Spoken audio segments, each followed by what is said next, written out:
skill is something which is developed. Skill is not something which you just learn through a lecture and you just listen to it and you understand some parts of it in your mind and then you say that you have become skilled. No. Skill, any skill that one has to learn, one has to go through the practice phase for developing that skill. All skills are developed through practice. No skill is developed just by verbal lessons or just by taking lessons. Taking lessons is also important because till the time you're not really clear about what you're learning or you don't understand what you're learning, you cannot practice it then. तो लिहाजा जो बात समझने की है वो ये है कि थिंकिंग भी, ये सोचने की सलाहियत जो है, ये भी एक स्किल है, ये एक महारत है. और ये दुनिया की हर महारतों की तरह, ये तमाम महारतों की तरह ये भी एक ऐसी महारत है कि जिसको प्रैक्टिस करना पड़ता है. अगर उसको प्रैक्टिस नहीं किया जाएगा, अगर उसको इस्तेमाल नहीं किया जाएगा, तो ये सोचने की जो सलाहियत है जो अल्लाह ताला ने वैसे तो तकरीबन हर ब्रेन को दी हुई है ना, almost all, unless you are a retard or a patient, some sort of psychological issues if you have. उसके अलावा तो सोचने की सलाहियत तो हर इंसान के पास मौजूद है. और लोग ये समझते हैं कि ज़्यादातर, जो आप में से भी अक्सर ये समझती है, वो ये समझते हैं कि जो हमारे जहन में आ जाता है या जो हम सोच लेते हैं वो करेक्ट होता है या वो सही होता है, और हम ज़ाहिर है इसी तरह इंसान ज़िंदगी गुजारते हैं ज़्यादातर. लेकिन ये बात याद रखिएगा कि इसी वजह से दुनिया में अवाम हमेशा ज़्यादा होती है और खवास हमेशा कम होते हैं. इन एनी फील्ड आप ले लें, अगर आप सिर्फ अमीर गरीब की बात कर लें तो अमीर कम होते हैं, गरीब हमेशा ज़्यादा होते हैं. अगर आप किसी पॉलिटिकल फॉलोइंग की बात कर लें, पॉलिटिकल पार्टी की बात कर लें, तो आप देख लें कि लीडर्स उसमें कम होते हैं, फॉलोअर्स ज़्यादा होते हैं. सो I'm not going to give the example of social media because वहाँ पर कोई as such laid down standards नहीं है. लोग बनाने की कोशिश करते हैं कि वहाँ पर जो जिनकी फॉलोइंग ज़्यादा होती है उसकी क्या वजह होती है. तो वो खैर, वो भी एक तरह से अगर देखा जाए तो वो जो स्किल वो प्रेजेंट कर रहे होते हैं, चाहे वो स्किल जो है वो कितनी ही घटिया क्यों ना हो, वो फॉलोइंग भी उनकी उसी स्किल बेस्ड होती है. But anyhow the nutshell is that there are always less leaders and more followers. Leaders हमेशा वो लोग होते हैं in any field, in any aspect of life, कि जिन्होंने कोई ना कोई स्किल अडॉप्ट की होती है. वो they have achieved something more than the rest. इन सब स्किल्स में से जो टॉप रैंकिंग स्किल है, जो के तमाम स्किल्स के ऊपर हावी है, जिसका के which encompasses every aspect of our life, that is the skill of thinking. Because anything that you do, you're a social media influencer or you're a housewife or a child or a student or a teacher or an engineer or a pilot or whatever you are, you need to have thinking skills. If you do not have those skills, you are an ordinary even in your own field. You may be better than other people, but you will not be amongst the few. You will always be amongst the commoners, the अवाम जिसको हम कहते हैं. तो लिहाजा ये इसकी importance है, इसकी वैल्यू है. अब आप लोगों में से कईयों को इसकी वैल्यू की वो शायद ज़रूरत नहीं होगी, मेजॉरिटी ऐसी होगी, लेकिन आप में से कुछ लोग ऐसे ज़रूर होंगे कि जो इसे सीख लेंगे, जो इसे प्रैक्टिस करेंगे. And that is my target. Even one, कोई एक भी आप में से अगर ये स्किल अडॉप्ट कर गया, सीख ली उसने और उसने अपने अडॉप्ट कर ली अपनी लाइफ में, उसको यूज़ करने लगा, वो ऑटोमेटिकली वो दूसरों से बहुत आगे निकल जाएगा. He will have a different path altogether than the commoners. हमने 6 हैट्स पहले डिस्कस किए, ठीक है. तो थिंकिंग स्किल्स थी,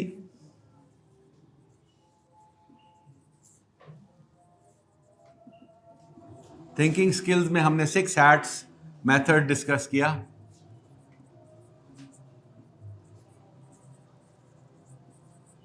वो कौन कौन से हैट थे? White, blue, yellow, green, red, and we went to black. अच्छा, अब ये हमने जो 6 एक्ट्स मेथड एस्टैब्लिश किया, या हमने ये कोई ऐसी बात नहीं है कि जो मैंने खुद से बना ली हो। ये बड़ी तहकीक शुदा, रिसर्च की हुई, बहुत सारे दुनिया के जो थिंकर्स हैं, जो साइकोलॉजिस्ट्स हैं, या जो माइंड डॉक्टर्स हैं, या जो स्ट्रेटजिस्ट हैं बड़े बड़े, ये उन लोगों ने इसको अडॉप्ट किया है, इसको प्रैक्टिस किया है, इस मेथडोलॉजी को। जैसे मैंने आपको एक्सप्लेन किया कि पाकिस्तान आर्मी जो है, which is the 6th largest army in the world, और रैंकिंग में भी बहुत हाई आती है, तो इसके जो सीनियर ऑफिसर्स, आप इस आर्मी में स्टाफ कॉलेज एक ऐसा कोर्स होता है जिसके बगैर आप you can not become a general. तो उस कोर्स में भी ये पढ़ाई जाती है। ये इसलिए पढ़ाई जाती है कि इसकी प्रैक्टिस करने से आप you gain control on yourself and you gain the ability to think clearly. Jumbled up thinking नहीं होती, इनकोहेसिव, इनकोहेरेंट थिंकिंग नहीं होती, आप विम्सिकल नहीं रहते। You gain the true ability to evaluate whatever is presented to you. Sometimes हम factually सोच रहे होते हैं, समटाइम्स हम इमोशनली सोच रहे होते हैं। इमोशंस होते हैं, फीलिंग्स होती हैं, नफरत होती है, मोहब्बत होती है, गुस्सा होता है, नरमी होती है, काइंडनेस होती है। So these are all, and this also comes the way we think. जो हम सोच रहे होते हैं उसके हिसाब से हमारी फीलिंग्स भी बन रही होती हैं। जो फैक्चुअल चीजें होती हैं, जब हम वो सोच रहे होते हैं तो उस वक्त फीलिंग्स नहीं होती हैं। But when we are thinking about who did what, या मिसाल के तौर पर when we are listening to music, या when we are confronted with some situation at home वालदैन से, या सो दोज आर वहां हमारी फीलिंग्स काम कर रही होती है। फिर समटाइम्स हम ऑप्टिमिस्टिक होते हैं, उम्मीद की बात सोच रहे होते हैं, ये होगा वो होगा, मैं ऐसे करूंगा, प्लानिंग समटाइम्स। फिर कभी कभी हम क्रिएटिव होते हैं, प्रॉब्लम सॉल्व कर रहे होते हैं, सोच रहे होते हैं यार इसको मैं ऐसे कर लूं, मेरे बैग का स्ट्रैप टूट गया है, तो वो वी आर थिंकिंग कि इसको किधर बांधूंगा, कैसे बांधूंगा, क्या करूं। गाड़ी, मोटरसाइकिल पंचर, अपना साइकिल पंचर हो गया। आप लोगों के तो पास साइकिलें होंगी नहीं, हमारे वक्त में तो साइकिलें होती थी। मोटरसाइकिल पंचर हो गई है तो यू आर थिंकिंग कहाँ, बंदा कौन, किधर, कैसे पंचर लगवाना है। So you see sometimes we are creative also. फिर हम लोग गमगीन भी होते हैं, नेगेटिव भी सोच रहे होते हैं, पेसिमिस्ट हो जाते हैं। We think negatively about any situation, about people. और कभी कभी हम जो हैं वो प्लान कर रहे होते हैं, स्ट्रेटेजाइज कर रहे होते हैं, फ्यूचर को देख रहे होते हैं, and we are all doing that in our head. So these are all different aspects of what we think about all day throughout our lifes. अब चूंकि ये इनकोहेरेंट नंबर 1 होते हैं, यानी हम ये सोचें बस जो सिचुएशन आती है उसके हिसाब से सोचना शुरू कर देते हैं। और जब हम किसी एक डायरेक्शन में सोच रहे होते हैं तो हमें दूसरी डायरेक्शन याद नहीं होती। मसलन मुझे अगर किसी पे स्टूडेंट पे गुस्सा आया हुआ है, या उसने कोई गलत काम कर दिया है, तो मैं सिर्फ उसकी वो गलत साइड को ही देखता जा रहा होता हूँ और सिर्फ वही सोचता जा रहा होता हूँ। उसकी जो पॉजिटिव साइड है वो उस वक्त मेरे सोच में नहीं होती है। सो दिस इज हाउ ये इल ऑर्गेनाइज्ड थॉट पैटर्न्स हमारे अंदर वजूद में पा जाते हैं, और जो कि आपके अंदर ऑलरेडी बन चुके हुए हैं। और ये कैसे बनते हैं? ये ऑटोमेटिकली सब इंसानों में बनते हैं। You are not unique, none of us is unique, we are all almost the same. हम सारे ह्यूमन बींग्स जो होते हैं ना, हम जनरली एक जैसे ही होते हैं। एक्सेप्शंस क्या होती हैं हमारे अंदर के, कोई जो है वो रहमदिल ज्यादा होता है, तो कोई गुसीला ज्यादा हो जाता है, कोई चीट बन जाता है, वो धोखेबाजी करने लग जाता है, और कोई सच्चा बन जाता है। ये जनरल किस्म की वेरिएशंस होती हैं, and these all things come into us through the thinking patterns that we have in our mind. Now what does this thinking do? ये thinking अगर controlled हो, channelized हो, सोच समझ के की हुई हो, तो ये क्या करती है, ये एक ही सिचुएशन में बंदे को एक ब्रॉडर व्यू देती है। मसलन आप एक ही प्रॉब्लम के बारे में ये भी सोच रहे हैं कि उसको प्लान कैसे करना है, उसको सॉल्व कैसे करना है, आप उसके फैक्ट्स भी उसकी भी तहकीक कर रहे हैं, रिसर्च कर रहे हैं, searching for the facts also. फिर आप उसमें अपना इमोशनल व्यू पॉइंट कॉन्शियसली डालते हैं।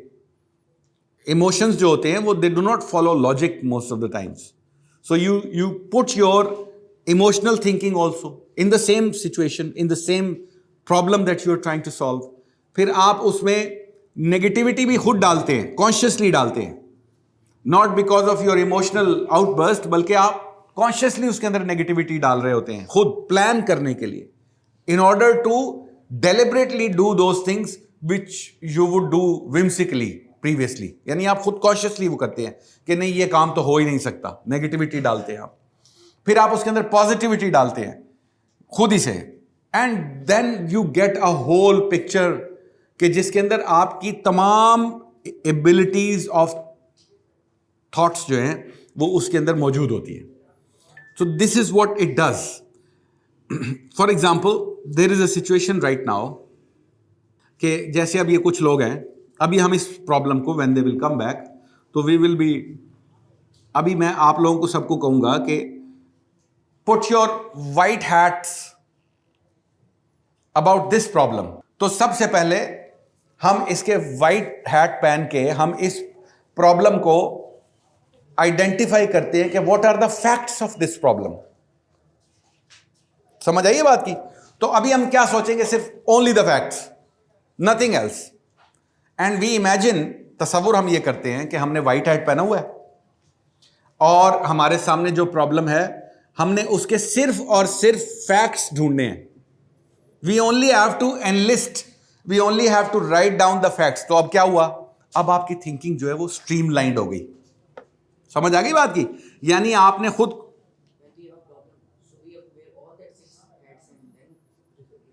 वी विल सी कि अच्छा, बाज़ औक़ात ये भी हो सकता है कि इट्स अ गुड क्वेश्चन कि अगर हमें कोई मसला है तो क्या हमें सारे इन 6 हैट्स को पहनकर बार बार इमेजिनेशन में इन अपने सेक्शंस में सोचना होगा?